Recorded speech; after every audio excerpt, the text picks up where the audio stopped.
Good evening. Tonight, we turn our attention to a pivotal moment in American history, one that could have far-reaching consequences for the nation's future.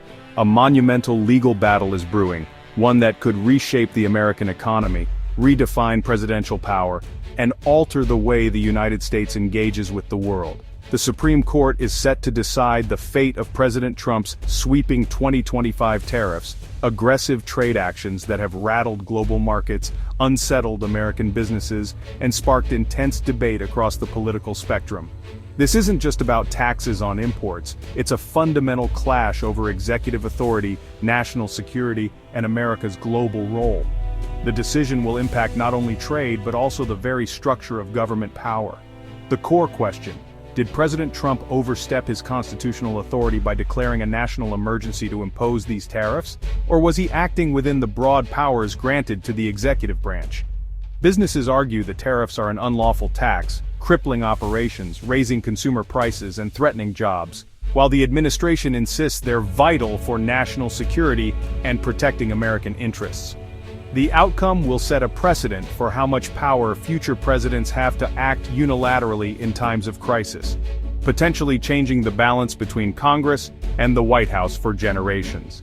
As the nation waits for the Supreme Court's decision, the stakes couldn't be higher, for the economy, for American families, and for the very balance of power in American democracy. To understand the legal firestorm surrounding President Trump's new trade policies, let's break down the tariffs themselves and the sweeping changes they represent. In early 2025, President Trump invoked the International Emergency Economic Powers Act, known as IEPA, to declare a national emergency. He cited a range of threats, including the persistent trade deficit, the ongoing issues of drug trafficking, and rising concerns about migration across U.S. borders. This declaration became the legal foundation for a sweeping 10% tariff on nearly all imports entering the United States, set to take effect on April 5, 2025. The move was designed to send a strong message to trading partners and to reshape America's economic relationships. Targeted tariffs quickly followed. A 25% duty was slapped on all imports from Canada and Mexico, America's closest neighbors and largest trading partners. Tariffs on Chinese goods escalated even further, with some rates soaring as high as 145%, signaling a dramatic escalation in the ongoing trade war. Tariff hikes for 57 other countries were also announced, briefly implemented, and then paused after a sudden and severe market crash sent shockwaves through Wall Street and global markets. Despite mounting legal challenges, widespread protests, and ongoing market turmoil, the president has stood firm. He insists these measures are essential for both national and economic security, arguing that tough action is needed to protect American jobs and industries. The controversy centers on IEEPA, a 1977 law originally intended for emergencies, not as a tool for broad trade policy or economic restructuring. Historically, IEEPA was used to target foreign threats such as terrorists, rogue states, or hostile governments, not to address economic issues like trade deficits or migration. Trump's use of IEPA to address trade deficits and migration is unprecedented. Critics argue it's a dramatic stretch of the law's original intent, raising questions about presidential power and the limits of executive authority. This novel application of emergency powers is what's fueling the intense court battles now playing out in federal courts, with legal experts and lawmakers weighing in on both sides. The outcome of these legal fights could redefine how presidents wield emergency powers over the economy, setting a precedent that may shape U.S. trade policy and executive authority for years to come. The moment Trump's tariffs took effect, legal challenges erupted across the country.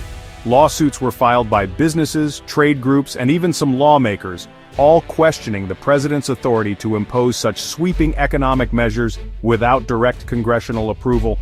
Opponents argue IEPA was never meant to manage general trade policy or fix trade imbalances. Congress has other laws for that, with more checks and balances.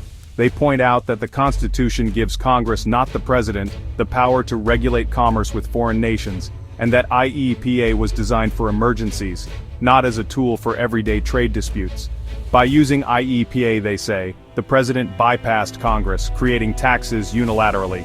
Critics warn this sets a dangerous precedent, allowing future presidents to sidestep the legislative process whenever they declare an emergency. The U.S. Court of International Trade agreed, ruling the tariffs unlawful in May 2025, saying the president failed to show a direct link between the declared emergencies and the sweeping tariffs. The court emphasized that emergency powers must be used with clear justification, not as a blanket authority. The court warned that such use of IEPA would grant the president nearly unlimited economic power, undermining the careful balance of authority set by the Constitution. The administration appealed, and the tariffs remain in effect during the process, leaving businesses in limbo.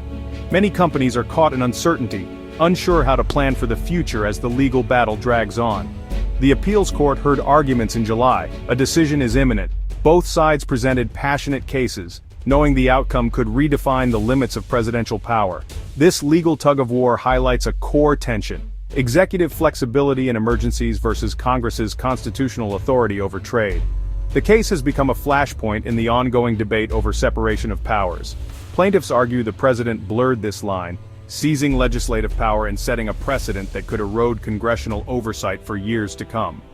Now, the courts must decide where that line is drawn, weighing the need for swift executive action against the foundational principle of checks and balances. Their ruling will shape the balance of power between the branches for years to come, setting a precedent for how far a president can go in the name of national security. The stakes go far beyond tariffs. They touch the very structure of American government, and the outcome will echo through every future debate over presidential authority. Facing legal setbacks, the Trump administration has issued dire warnings about overturning the tariffs. They argue that trade deficits, drug trafficking, and border insecurity form a single, extraordinary crisis justifying emergency powers. In a dramatic court filing, government lawyers warned that striking down the tariffs could trigger a depression rivaling 1929, threaten Social Security and Medicare, and cause mass job losses. The administration frames the tariffs as essential to national survival, urging the courts to weigh economic chaos against legal limits on presidential power. This strategy shifts the debate from narrow legal questions to the broader risks of economic collapse. Judges have shown deep skepticism about the administration's arguments. The key issue: can persistent trade deficits legally be called a national emergency under IEPA? Courts have questioned whether a decades-old economic condition qualifies as the extraordinary threat the law requires. The lower court rejected the administration's broad justification, warning it would give presidents limitless tariff power. Judges also noted the lack of a direct link between the declared emergencies and the universal tariffs. This scrutiny reflects concern over executive overreach and the erosion of Congress's authority. The administration faces an uphill battle convincing the judiciary to accept its expansive view of presidential power. While the legal fight rages, American businesses are feeling the pain. For many, the tariffs mean higher costs, squeeze profits, and tough choices. Raise prices, cut jobs, or risk going under. Lawsuits have poured in from companies large and small, arguing the tariffs are both economically damaging and unlawful. Cases like VOS Selections and Learning Resources show the broad impact, from wine importers to educational toy makers. Business owners describe disrupted supply chains, lost partnerships, and stalled growth. Many see the courts as their last hope for relief, and for refunds on millions paid in duties. These lawsuits are a grassroots rebellion, turning Main Street business owners into key players in a constitutional showdown. The outcome could determine not just their survival, but the future of American trade policy. If the Supreme Court strikes down Trump's use of IEPA for tariffs, the impact will be immediate. Tariffs would be lifted, relieving businesses and likely triggering a flood of refund claims, potentially billions of dollars.